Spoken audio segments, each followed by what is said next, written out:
Welcome back to the channel. Don't forget to like, share, and subscribe my channel. Today, we explore how to create business brand guideline visuals using RGB in Photoshop. Brand guidelines rely on color accuracy. RGB ensures correct digital reproduction. Brand tones remain consistent across assets. Visual rules appear structured and clear. Business identity feels unified. RGB adjustments enhance clarity and balance. The guideline visual now supports long-term branding success.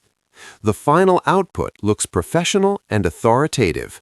Thank you for watching. Keep practicing and let your creativity speak loudly.